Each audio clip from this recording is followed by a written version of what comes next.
Welcome to smart wrestling channel. நண்பர்களே, அடுத்தடுத்து என்ன நடக்க போகுது அதை பற்றி தான் பார்க்க போகிறோம். சேனல் சப்ஸ்கிரைப் பண்ணிட்டு லைக் ஒன்று தட்டி விட்டு பாருங்கள். சமி ஜெயனோட டைட்டில் லைன் ஷார்ட் பீரியடில் முடிஞ்சிடும்ன்ற மாதிரி சொல்லிட்டு இருக்காங்க. அது உண்மையாக ப்ரோன்னு கேட்டிங்கன்னா அப்படி தான் பேசிகிட்டு இருக்காங்க. சமி ஜெயின் சாம்பியன்ஷிப் ரெயின்னு ஷார்ட் பீரியடில் முடிஞ்சாலும் முடியலாம், அப்படி இல்லைனாலும் நீடித்தாலும் நீடிக்கலான்ற மாதிரி. ஷார்ட் பீரியட்னா ரொம்ப சம்மர் ஸ்லாம் வரைக்கும் கூட இல்லையா, சம்மர் ஸ்லாமுக்கு முன்னாடியே முடிஞ்சிடும்ன்ற மாதிரி சொல்லிட்டு இருக்காங்க. என்ன ப்ரோ சொல்கிறீங்க, அப்போ வின் பண்ணி இவ்வளோ மூமெண்டம் போட்டது வேஸ்ட்டாக ப்ரோன்னு கேட்டிங்கன்னா வாய்ப்பு இருக்குது. ஏன்னா சமி ஜெயின் சாம்பியன்ஷிப் வின் பண்ணுறது அவசரமான முடிவான். இவரை வந்து வெஸ்டர்மேனை 43 தான் சாம்பியன்ஷிப் ஆகிறதா இருந்தாங்களாம். இப்போ எதுக்கு ஆக்கியிருக்காங்கன்னா ஒரு மூமெண்ட்டுக்கோசரம் ஆக்கியிருக்காங்களாம். இப்போ சமி ஜெயின் மட்டும் விரைவில் சாம்பியன்ஷிப் தோத்தாருன்னா நல்லா இருக்காது. இப்போது சம்மர் ஸ்லாம் தான் ப்ரோ அடுத்த பேப்பர். இதுக்கு இடையில் எங்கே ப்ரோ தோல்வி அடைவார்னு கேட்டிங்கன்னா, குறுக்கால ஒரு சாட்டர்டே நைட் மெயின் ஈவெண்ட் இருக்குது. அது சமி ஜெயின் கண்டிப்பாக சாம்பியன்ஷிப்பு டிஃபெண்ட் பண்ணுவார். ஏன்னா நடக்க போகிற மேடிசன் ஸ்கொயர் கார்டில் நடக்க போகுது. அங்கே பிராக்கு ரோமனு எல்லாமே இருப்பாங்கன்ற மாதிரி சொல்லிட்டு இருக்காங்க. பிராக்கு கூட வந்து சமி ஜெயின் மோதி சமி ஜெயின்கிட்டேருந்து ஷார்ட் பீரியட்லேயே பிராக் லெஸ்னர் சாம்பியன்ஷிப் பிடுங்கி பிராக் லெஸ்னர்கிட்டேருந்து Oba Femi versus Brock Lesnar இந்த king of the tournament win பண்ண மாதிரி ஆயிடுச்சு. ஒபா பிராக் ரிட்டையர் பண்ண மாதிரி ஆயிடுச்சு, சாம்பியன்ஷிப் மேட்ச்சு மோதின மாதிரி ஆயிடுச்சு. இப்படின்ற மாதிரி பிளான் போயிட்டுருக்கான். பட் என்னை பொறுத்த வரைக்கும் அப்படி நடந்தால் நல்லாவே இருக்காதுன்னு நான் நினைக்கிறேன். சரி, இதை தவிர்த்து வேறு ஏதாவது மோதி வின் பண்ணுவாங்களான்றதுக்கு வாய்ப்பு இருக்குன்றது சொல்லியிருக்காங்க.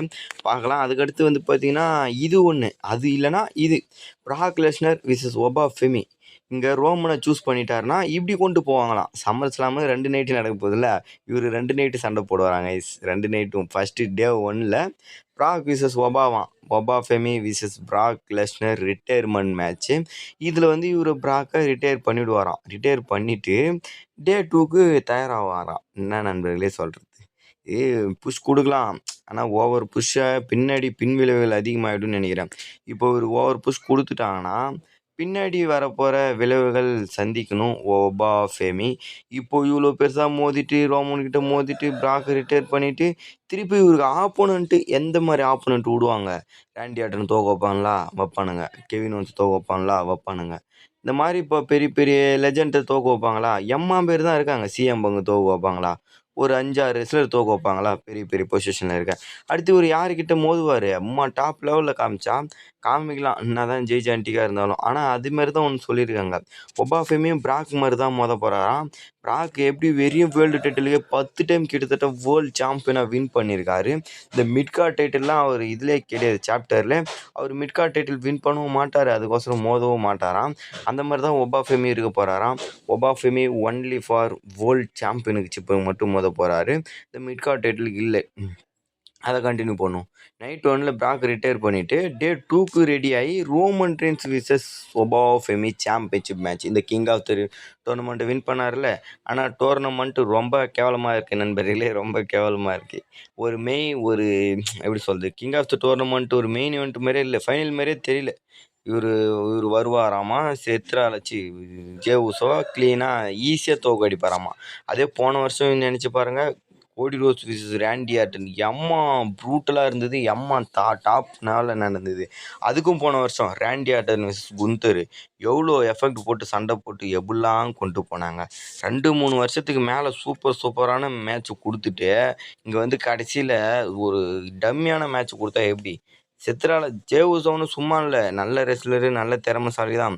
பட் ஒபா ஃபெமி கிட்ட எல்லாருமே சின்ன ஆளாக தான் தெரியுறாங்க. ரொம்ப ஷார்ட் பீரியடில் முடிகிற மாதிரி தான் இருக்காங்க. அதே பிளட் லைன்லாம் வந்து ஒபா ஃபெமி அட்டாக் பண்ணி அப்படிலாம் கஷ்டப்பட்டு ஜெயிச்சிருந்தாருன்னா இன்னும் சூப்பராக இருந்திருக்கும். ஜே உசோ அவரால் முடிஞ்சது பண்ணார். பட் அவருக்கு வேர்ல்டு டைட்டில் வின் பண்ண முடியல. மெயின் காரணமே அந்த கிங் ஆஃப் த டோர்னமெண்ட்டை வின் பண்ண முடியல. மெயின் காரணமே ஃபேன்ஸு. அவர் அந்த குவாலிஃபை ஆனதுக்குமே மக்களுக்கு பிடிக்கல. ஒரே ஏட்டர்ஸாக குவிஞ்சிட்டாங்க. அதுக்கப்புறம் என்னன்னு சொல்கிறது, அதுக்கப்புறம் எங்கே ப்ரோ இவர் ஃபேன்ஸுங்க ஏற்றுக்க போகிறாங்கன்னு சொல்லிட்டு விட்டுட்டாங்க. அதனால தான் ஒபா ஃபெமி பக்கம் போயிருக்காங்க. ஒபா ஃபெமி 2த்துல எந்த முடிவு எடுப்பார்? எனக்கு தெரிஞ்சு ரோமனை சூஸ் பண்ணுறது நல்லா இருக்க போகுதுன்னு நினைக்கிறேன். ரோமனை சூஸ் பண்ணி பிராக்கு கூட மேட்ச் ப்ளே பண்ணால் கூட நல்லது தான். அதான் டே 1ல் ஒன்று, டே 2ல். பட் சமி ஜெயினை சூஸ் பண்ணி பிராக்கு கிட்ட சாம்பியன்ஷிப் போயிட்டு இப்படி மாறி அப்படி போகிறதுலாம் எனக்கு பெருசாக ஈடுபாடு இல்லை. ஓவர் அட்டாக் ஆகிடும் சமி ஜெயினுக்கு. ட்ரூ மேக்கன்டையர் மாதிரி ஆகிடுமோன்ற மாதிரி நிலமை வந்துடும். அவ்வளோதாங்க. உங்களோட கருத்தை கவனம் நெக்ஸ்ட் ஒருத்தர வச்சுக்கலாம். Bye guys.